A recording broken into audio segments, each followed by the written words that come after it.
Hi, it's me again, Lou.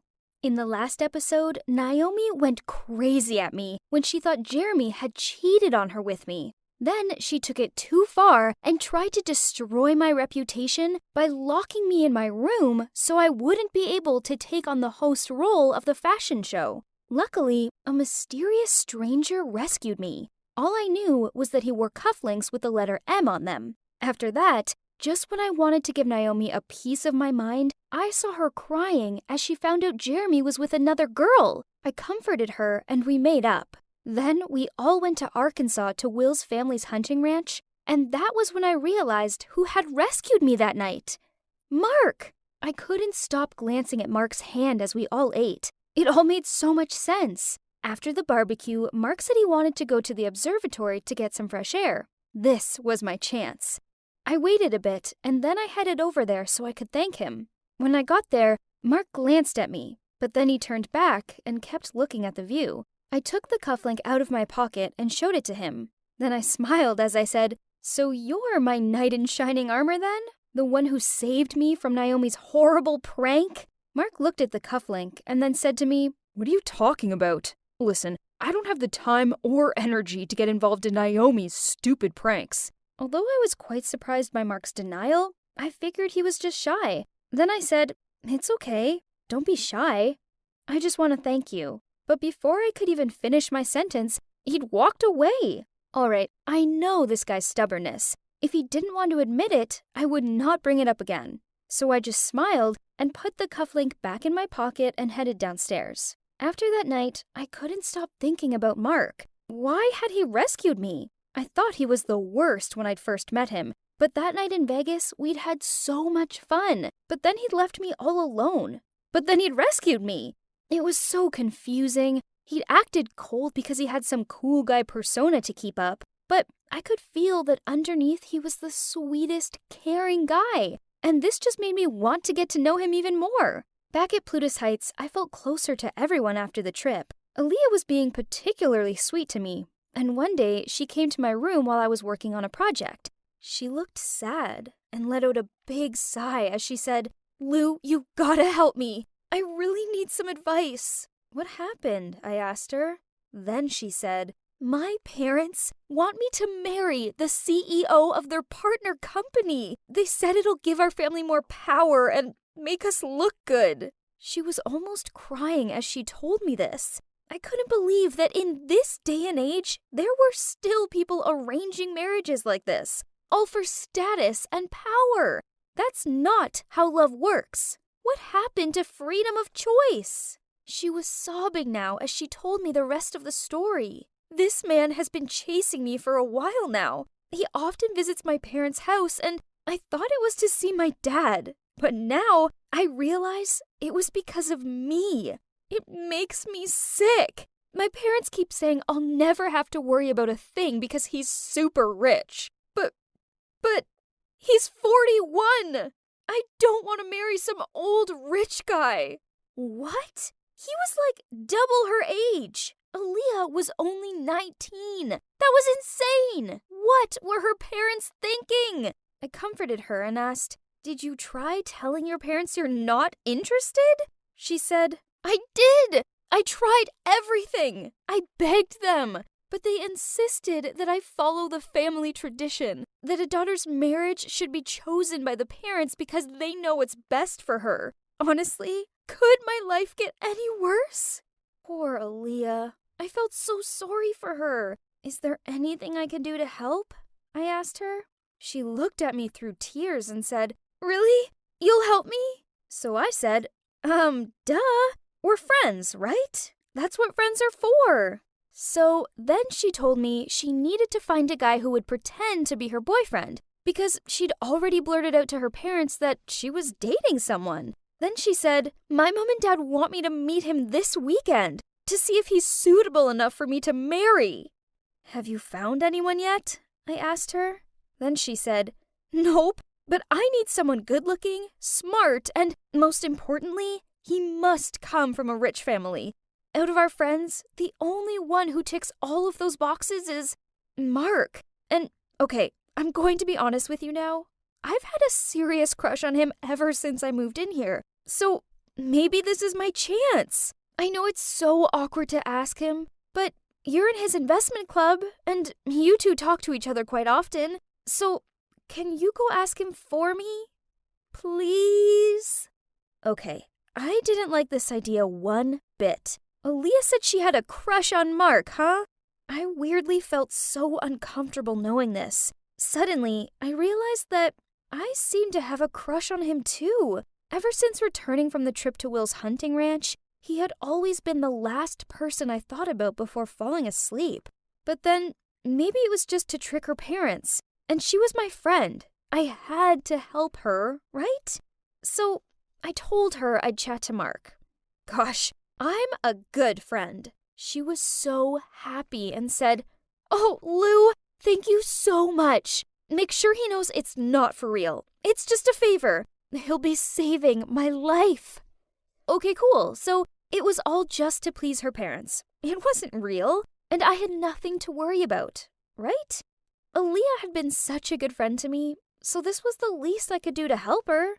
The next day, on the way back from the investment club, my car stalled right in the middle of the road and wouldn't start. I had no idea what was wrong, so I had to call and get assistance. As I was on the phone, I noticed Mark's fancy convertible parked next to me. "Get in the car," he said. "I just called the towing service." OMG, I couldn't believe it. Once again, he showed up just when I needed help. He really was my knight in shining armor. I got into his car, and there was this super awkward silence. Then I plucked up the courage to speak to him. "Mark, are you free this Saturday? I wanted to ask if you could do me a favor. Would that be okay?" "I'm never free," he replied.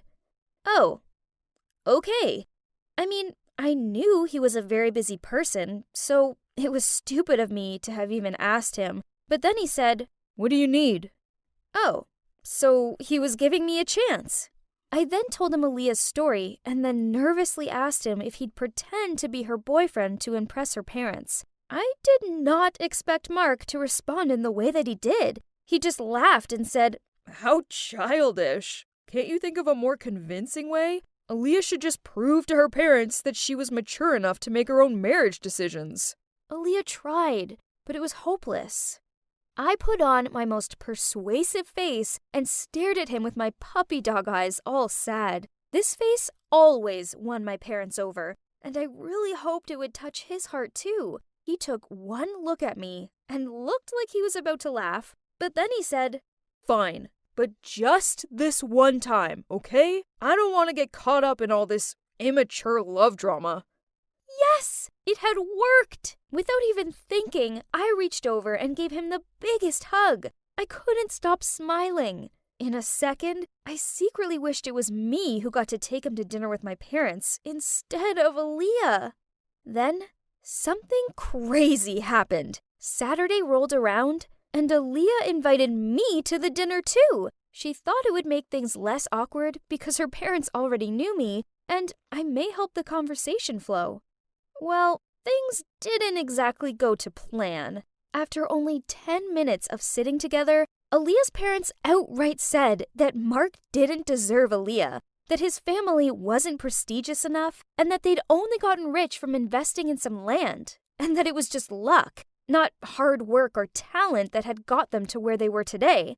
I looked over at Mark. His face was bright red, and I knew how much this was hurting him. For a guy with high self-esteem like Mark, this was just too much to bear. He immediately stood up and politely excused himself, then walked out of the restaurant. Aaliyah got up to chase after him, but her mom grabbed her arm and stopped her, so I went instead. When I got outside, I tried to pull Mark's hand back, but he pushed me away and shouted, "Are you satisfied? They just insulted my whole family.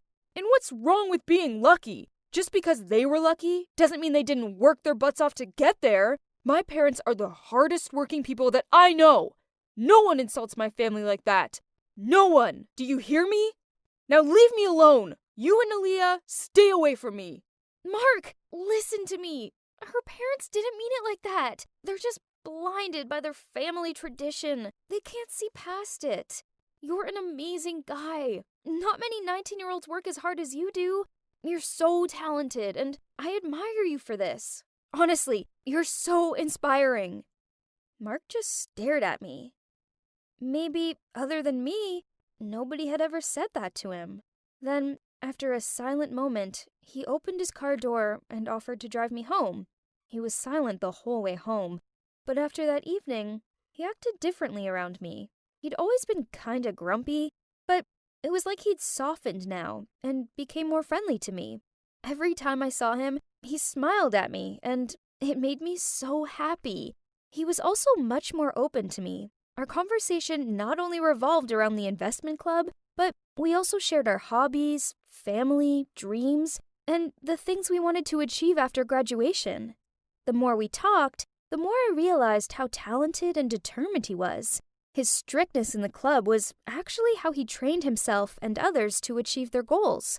That really made me admire him. And I'm not gonna lie, that admiration in me was slowly turning into a special feeling. Well, I think it could be love. As for Aaliyah, after that incident, she apologized to me and Mark for getting us involved and said her parents were so traditional. Other than that, she never mentioned this crush she had on Mark again, and I felt relieved. At least I could comfortably hang out with Mark and dream of a further future between us without having to worry that it would upset Aaliyah.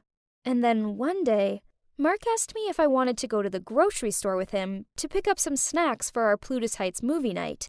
I happily agreed, and in the store, Mark suddenly turned to me and said, "Can you hold this, please?" I turned around to take whatever he was holding and said, "Sure, what is it?" Then he grinned and said, "My hand." In the middle of the store, he grabbed my hand and didn't let go. OMG! I couldn't believe it! This was the most romantic thing anyone had ever done for me. I couldn't believe how much he'd changed. He was so cute. I blushed and held his hand tighter. In that moment, I'd never been happier, and I wanted Mark to be by my side forever.